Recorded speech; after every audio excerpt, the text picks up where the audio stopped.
Welcome back to Black Wall Street Today. It's about love. Look, it's about love and going back to that and us loving each other enough to know that we need support in all that we do.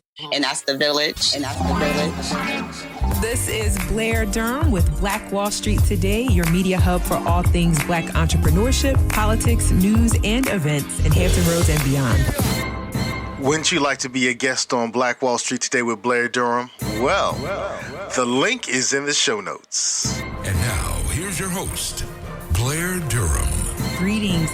Stay locked in. Welcome to this 135th edition of Black Wall Street Today with Blair Durham.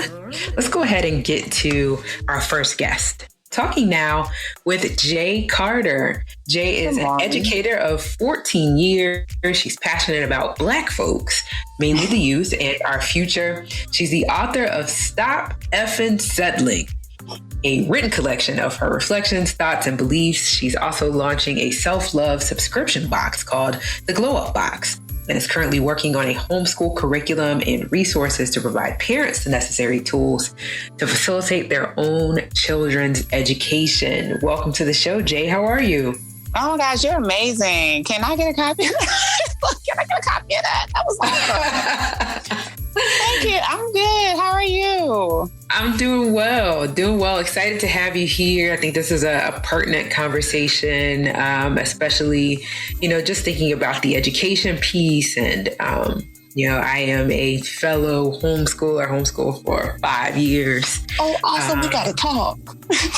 Yeah, it's quite the journey. And so I'm just curious to hear your vantage point. What are your thoughts on homeschooling? Why are you looking to kind of monetize the curriculum piece? After 14 years in education, and then ending my last year in the 12th grade, English, it's just, I see the detriment of the public school system. It's more of a hindrance to definitely Black children, definitely on an upscale of, it's our identity and purpose are lost in the school system. And I feel like in order to regain that, our children need to be brought back home, honestly, and restructured in a way that it feeds them. I don't know. It's just a lot. It's a lot. And I don't want to get too deep or anything. Well, no, I mean, that's really crossing my legs now.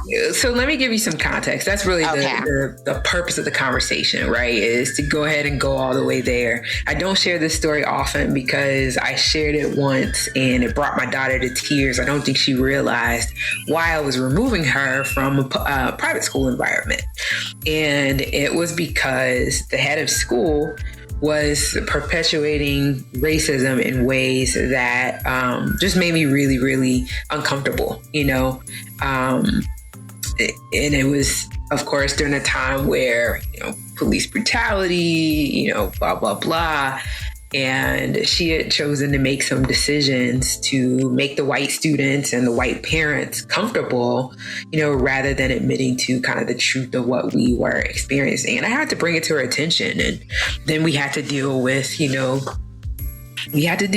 with white tears and white fragility. And I had to deal with, we're going to have to homeschool because I don't really feel like what we're looking for really exists.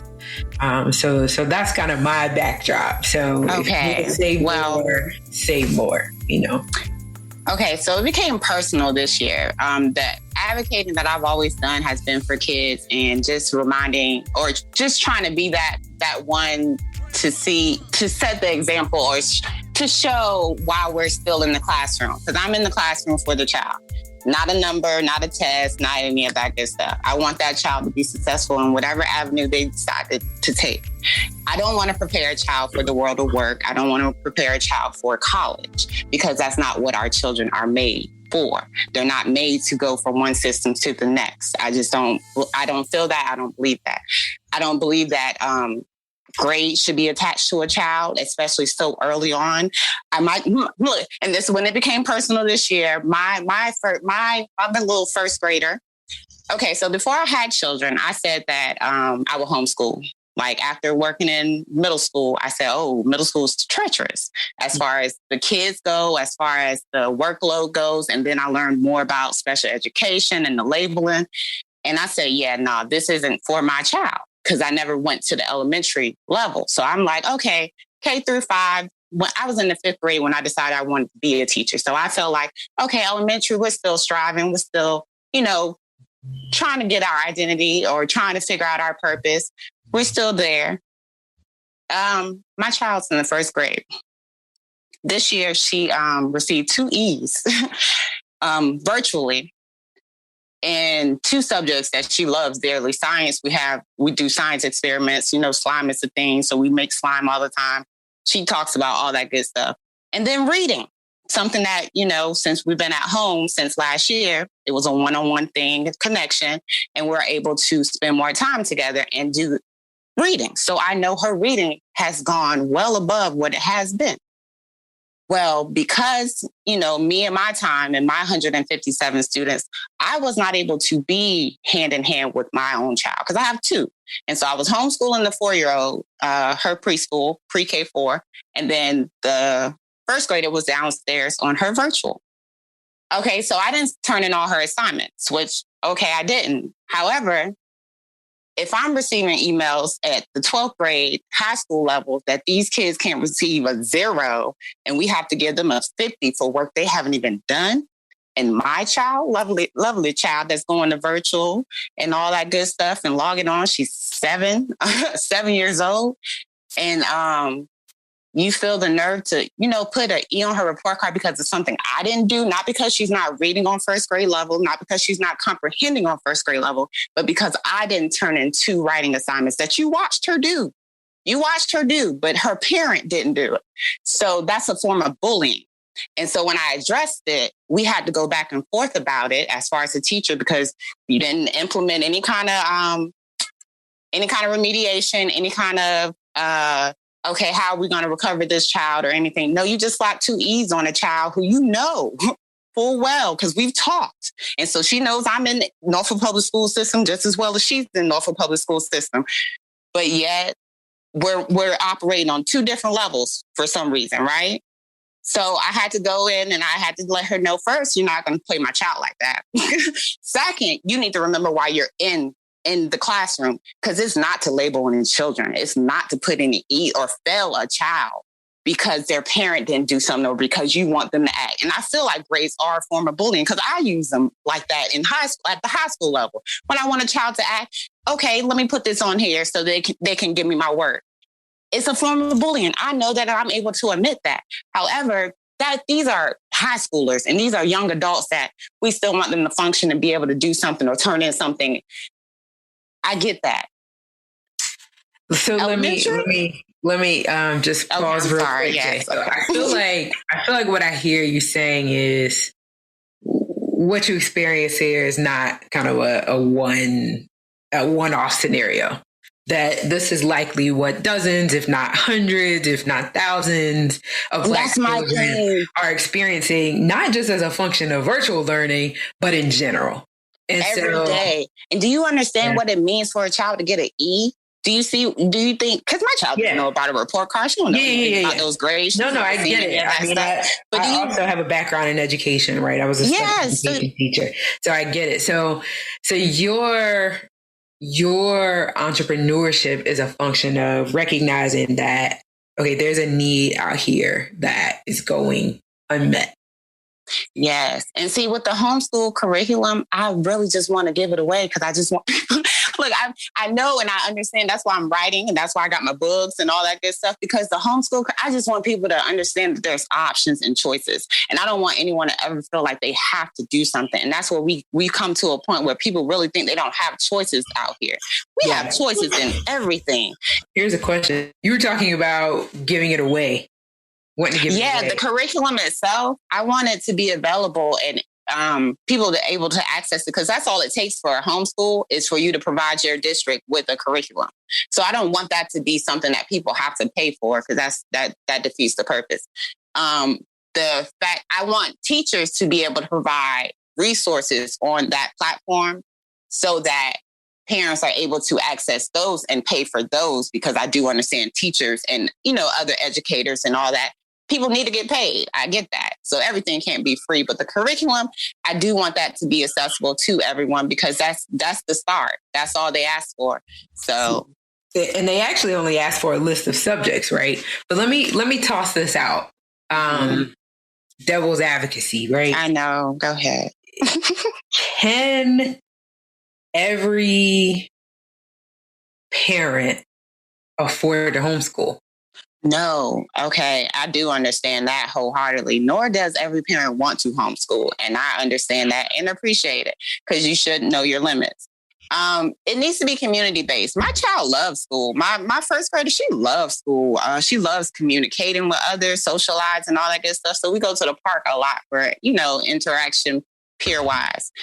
But I feel like it just needs to be more community-based.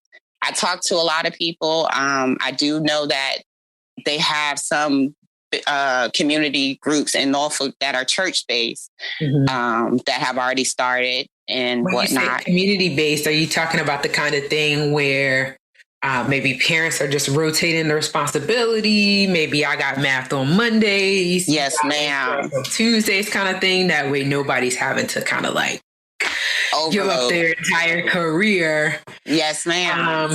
Because it should take a village. We got to go back to the village. Everyone has, going back in home and forgot about their neighbor, but we can't forget about the neighbor, because your neighbor going to interact with your child. So, and that's why I've always everyone wants to focus in on their child, their child, their child. Your child is not going to be in your home but for so long. Your child got to go out here with everyone else. And so you want to make sure you put into everyone else too. And it's about love. Look, it's about love and going back to that and us loving each other enough to know that we need support in all that we do.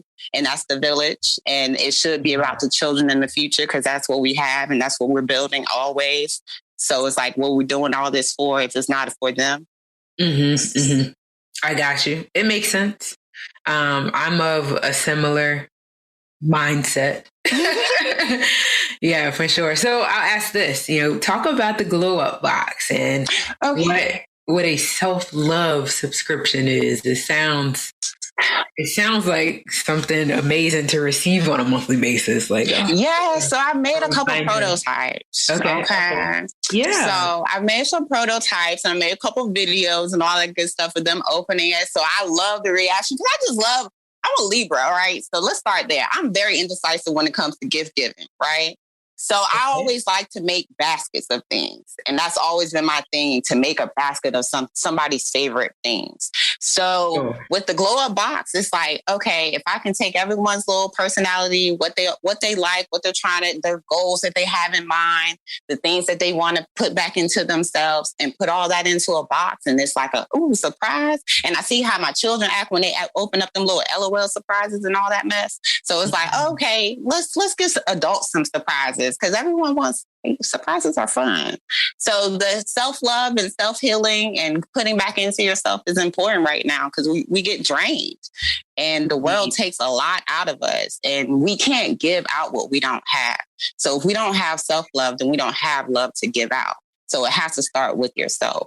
And that's why it's like, okay, let's remind Black women in general, to begin with, how important they are, and remind them to keep on focusing on themselves and putting back into themselves, because they are like the foundation. Black women are it. I'm just going, look, we're going to keep it clean and I'm going to keep it there. But they are beautiful, and we gotta be reminded of that beautifulness, because there's a lot that tells us otherwise on a day-to-day basis, hour to hour sometimes. So I just feel that this is definitely needed to pour back into ourselves. We got to sometimes it's necessary to be selfish and put ourselves first. And I feel like this is worth it.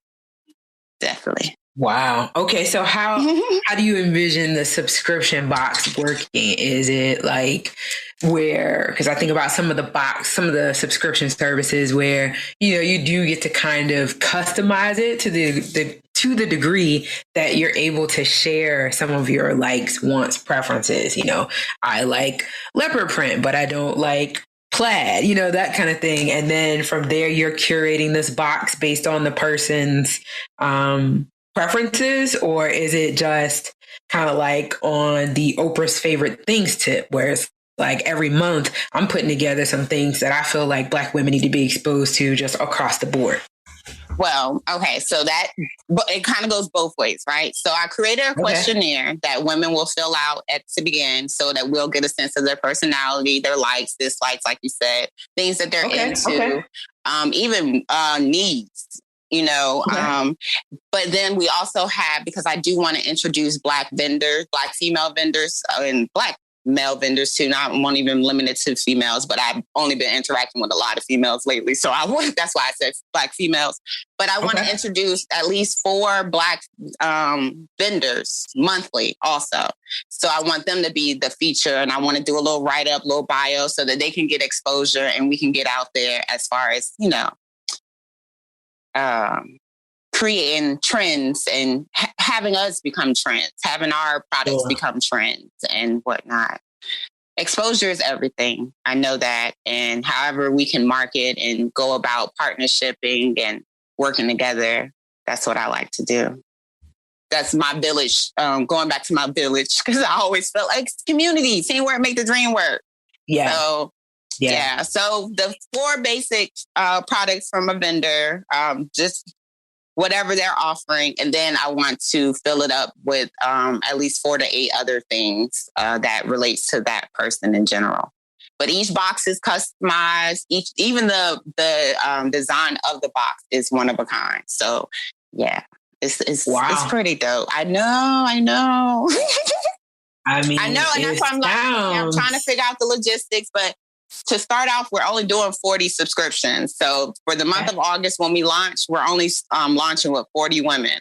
So because I want it to be as it is, and I don't want to overdo. I don't want it to be cheap or generic or rushed or anything like this. I've been working on this little baby for a minute. So I'm just taking my time, and everything's coming together just awesomely. So. Yeah, it sounds awesome. It sounds like something to which I would subscribe. Because like you said, that whole surprise element is really cool. And I do think Black women know and understand and see other Black women, So really cool. Kudos to you on that particular initiative. When should we expect it to come to the market? I'm hoping that we will have all the logistics figured out by the end of this month, and the first launch will be August 15th. August 15th. Wow. Congrats to you. And certainly thank you. You have a number of programs. If you need some support in getting that off the ground, definitely reach out. Yes, please. I talked to... Yeah. Go ahead. Yeah, I spoke with someone this morning from ChargeBee, because I was looking for like a billing platform. But yes, look, teamwork. Yeah, no, I definitely need any assistance that's out there. I'm all for it. I love learning through anyone who has been through, experience wise. So yeah, whatever you have to offer, please offer. Awesome. And so are you making your collection of writings accessible to the public as of now? Are you blogging? Like, what's the plan for this? Okay, so I do have a blog called But Can You Read Though? .blog. That is my little grown shadow work, me talking stuff on there. Yeah. But I also have glowingup.blog. That's my everything creative, positive, confident, all that good stuff, which the subscription box is located up there also.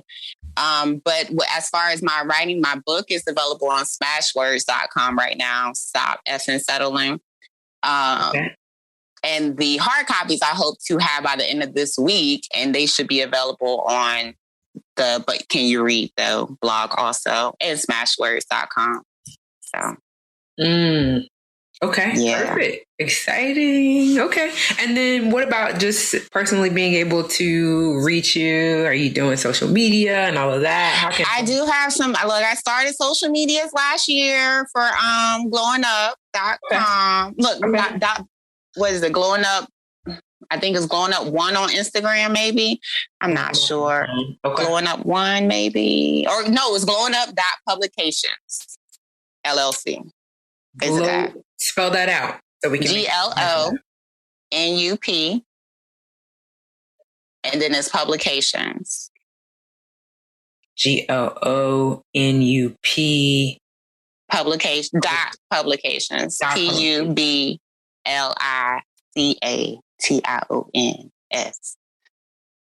That is a beautiful thing. Thank you. That's okay. Man, I certainly appreciate having you on the show today, Jay. Thank you. I hope I didn't get too off focus.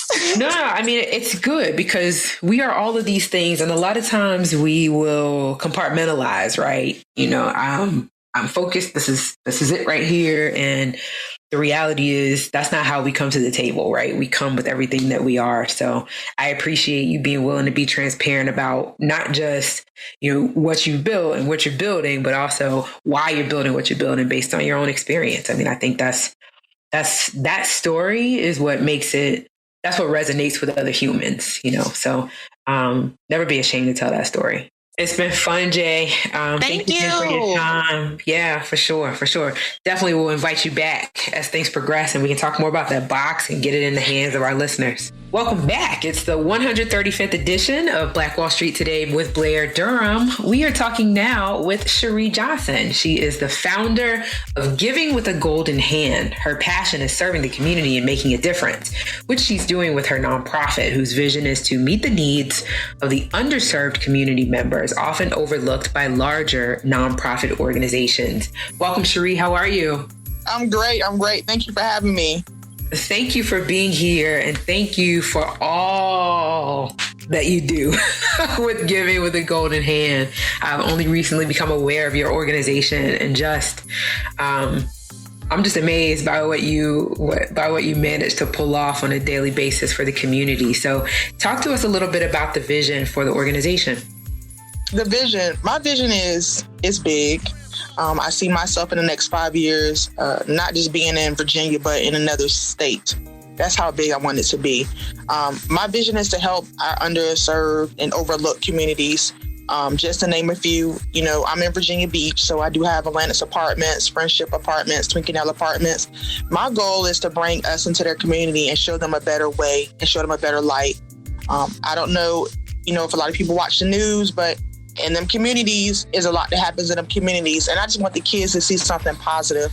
I want the kids to see the people actually care. A lot of people don't go into them neighborhoods because of, you know, the negative image. But I want people to go into the neighborhoods and show them that we do care about them youth. And hopefully, you know, the adults will be better leaders and change one day. Yeah. So that's my... Yeah, I know what you mean about... you know, there's kind of like levels, right? You have nonprofits that just claim they work with, you know, they work with those that are hungry, or they may work with veterans. But I think it's a different scale when you say, no, we're going to go into the communities that have been hardest hit, or we're going to go into the communities where there's the greatest amount of poverty, or we're going to go into the communities where there is, let's just say, you know, violence on the news on a regular basis, and attempt to work with those populations. Kudos to you. You know, you're definitely, like you said, you're doing something that not many are willing to do. What has been the impact of your organization in some of these communities? The kids are excited. They run up to you, and just for Easter, we gave out 100 pair of Nikes and Easter baskets. So some of them, there was new pair of shoes that, you know, they didn't have. So they were happy. I let the parents come to the office because I have an office, and they got to pick the Easter baskets out, and they were all of the Easter baskets. Just the stories I get from the parents inboxing me saying, you know, they didn't know where their kids was going to get, you know, an Easter basket. So something so simple as an Easter basket to us is like no big deal, but to a lot of families, it means a lot. So that's my greatest, not even being seen, just when people inbox me and tell me what difference it made for their child. I try not to meet the families, but a couple families I did meet for Easter, and it brought tears to my eyes. So that's the greatest impact. And then for Thanksgiving last year, I gave out over 400 turkeys last year.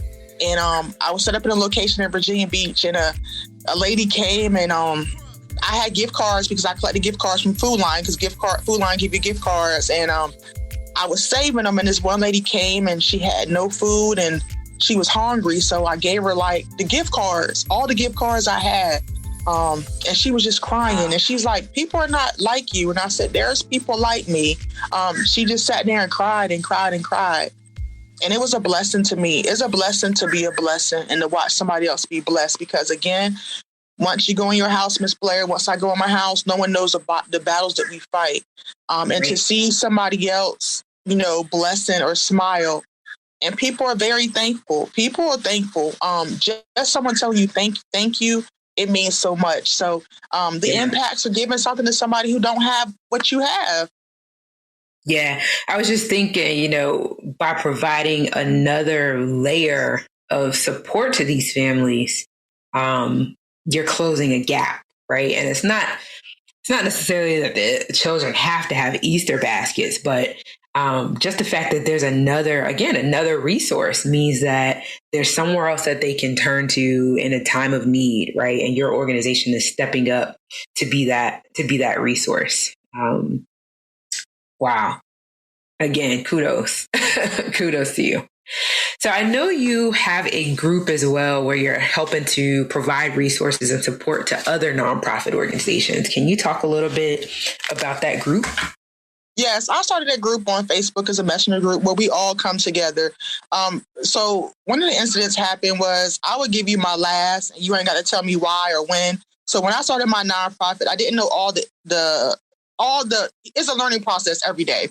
So it was a situation where about 4 of us in the same group was helping the one family, and she was getting a lot from us. So I said, you know what, let me start a group where we all could come together, and if we all help somebody, we can add to that person's gift instead of just giving that person so much separate stuff. So in the group, we share each other events. We support each other. Nonprofit is not a competition. It's all about helping each other. If you're in it for the right reasons, your goal should be truly to help. So I formed a group so we can help each other. And there's a lot of areas that I lack in or I don't know where I can reach in a group and someone can pull it out from. Or if someone in the group need volunteers or I need volunteers, I can pull in a group and they can help. I could say that group has supported me. They share anything that anybody has, flyers. And I always tell people supporting is not always financial. Supporting could be a share. Because if you can't do it, it can reach the right person. They can bless my organization and everybody's organization. So the whole group was the power of share and supporting each other. It's about supporting each other. And like you said, everyone nonprofit is different. So mine just happened to be, I have my hands in a lot of things. And someone just might be focus on homeless. Well, I can send them directly to that person and she can help them in that group. So the group is a blessing. And I'm excited about the group, and we definitely can help each other. It's about networking and trying to win and help our community. Mm-hmm. Yeah, I think it's brilliant. Nonprofits supporting one another. Ultimately, they say that, 80% of the work is done by 20% of the people. So when I think about the group, it's like, these are the worker bees and they're helping the other worker bees. We need that kind of support when we're operating nonprofits for sure. So tell me about, Sheri, what is sustaining these efforts, right? A lot of times we start nonprofits and it is just, it's us. It's all the leader. It's our heart. It's our drive. It's our money. It's our time. Like, how are we going to see to it? Because with a vision as large as yours, like, how are we going to see to it that we're really able to sustain and scale the nonprofit? First of all, I'm sustained by being underneath you because I'm definitely going to learn and grow.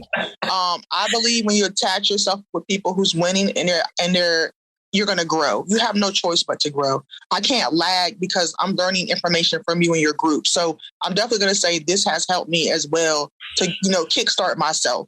I listen to your stories of where you've been and where you're at now. I don't expect to have everything I need for my nonprofit this year or maybe next year. But within 5 years, every goal I set for myself, I'm going to have. So I know it's baby steps. So I know I'm not going to just save the world in my 1 year time. So I do have a lot of fundraisers on Facebook, through the Facebook. I do have a lot of community donations. And I thank God for the communities that they trust in me and believe in me, that they know I'm going to do the right thing. I'm starting to have other people help me to get myself out there as far as learning other things about the nonprofit. Because let me tell you, when I got the nonprofit, my goal was just to help the community by any means necessary. Right, and I had 2 jobs. So out of the jobs came the community. So I was taken from my household. So that's what made me change my mindset. So I believe, and I'm always going to believe, a firm believer that if God gives you something, he's going to help you manifest it. And I speak it to myself that I'm going to be okay and financially okay to help the community. So right now I depend on the community's need, but that's not going to be my goal always.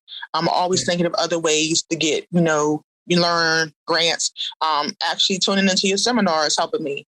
I know one of your seminars you had, I had my grant writer online and she was able to, listen to stuff as well. So I just feel like the funds are going to come. I definitely want to get myself out there to more of the circuit, because a lot of people know me in my community. They call me the Nipsey Hussle our time in our area because I do so much for people, but I want other people to know me as well. So I definitely have to get myself out there to other organizations that see me. And who knows, they might sow into my organization. So I'm gonna keep doing me, keep getting out here, reaching the people, and I just believe God's going to send the right people and they're blessed to give away to go to hands so we can bless more people. Yeah, for sure. Yeah, I mean, and I think a big part of it is, articulating that impact, really understanding the difference that you are making in these communities, and then being able to communicate that. That's your grant proposal. You know what I mean? That is your sustenance. That is your scalability. So I'm just excited to be on the journey with you, really, because so many more communities need you. I think about Hampton Roads alone, there are probably 40 or 50 twin canals or, some of the ones that you work through that could utilize your resources. And ultimately, that's what growing the nonprofit is about, right? Growing the reach, doing more of the great work, getting more of the volunteers, multiplying the number of Nikes that you're able to provide and so forth. So again, I'm excited, like I said, to be on the journey. This week, our Nonprofit Leadership Academy is all about how to write a grant proposal. So we're going to go through it step by step. I would definitely urge you and your grant writer to be on. And anybody else, you can get more information about the Leadership Academy by visiting our website, blackbrand.biz. We do have a huge focus on nonprofits, recognizing that I want to say only 86%. I take that back. 86% of nonprofits don't scale. So that leaves just a handful that manage to figure out how to truly become community-based organizations that have everything that they need to execute their budget and so forth on an annual basis. And so, Sheri, I want to see you one of them, Yes, ma'am. I want to be one of them. Yeah, no doubt. Well, definitely we are connected at the hip. So as the nonprofit grows, I definitely want to have you back on the show to talk about the progress that you're making and all of the things. Once you're able to get out of the state of Virginia, what a story that will be, how you got to that point. So let's stay in touch and let's definitely have you back. Yes, ma'am. Cool. Please, as we're closing, provide your contact information for anybody that's looking to volunteer, anybody that's looking to donate. Please share your info. All right. You can find us on Facebook and Instagram with Giving with a Golden Hand. Also, we have our website is givingwithagoldenhand.org. Please check that out for updated information. The Cash App is PayPal, Giving with a Golden Hand. Also, Cash App is With a Golden Hands with an S. You can reach out to us to make any donations. We're also always looking for volunteers. Do have a lot of events coming up, and we're also looking for board members as well. So if you're interested, please reach out to us. Again, Giving with the Golden Hand. You can find us on Facebook and Instagram. And the website is givingwiththegoldenhand.org. We're looking to have like-minded people about making change in the community. Awesome. Giving with the Golden Hand at gmail.com or with a golden hand, S on the end, for that Cash App. Awesome, Sheri. Appreciate you today. Thank you. Yes, we will talk to you again. Huge thank you to today's guest, Ms. J. Carter with Glowing Up Publications. Very excited about the work that she's doing. Get more information by visiting J Glowing Up Black on Facebook or at Glowing Up 1 on Instagram. Also, a thank you to Sheri Johnson and the incredible work that you're doing with Giving with a Golden Hand. As always, a thank you to our sponsors, Milestone Mental Health Agency, Apex Financial Group of Virginia, and the COO team. Thank you for tuning in to Black Wall Street today, where we're building minds, building connections, and forging the path ahead toward business success in the Black community. This show is brought to you by the consulting services of Positive Vibes Incorporated. We do credit fixes, we do debt restructuring, and we put money in the pockets of real estate investors. So give us a call. We can fix your credit. We can restructure your debt. And if you're a real estate investor, I would love to put thousands of dollars into your pockets. 757-932-0177. That's 757-932-0177. Phenomenal. Stay with us online at Black Wall Street Today on Facebook and Black Wall Street Today on Instagram, and then follow us on Twitter as well at BWS Today. We look forward to talking again next week. Have a wonderful week. I have said and I will continue to say that the most important priority for the Black community is the Black community, not a particular political party. Phenomenal. Hey, yo, when I say Black, you say Wall Street. Black Wall Street. When I say Black, you say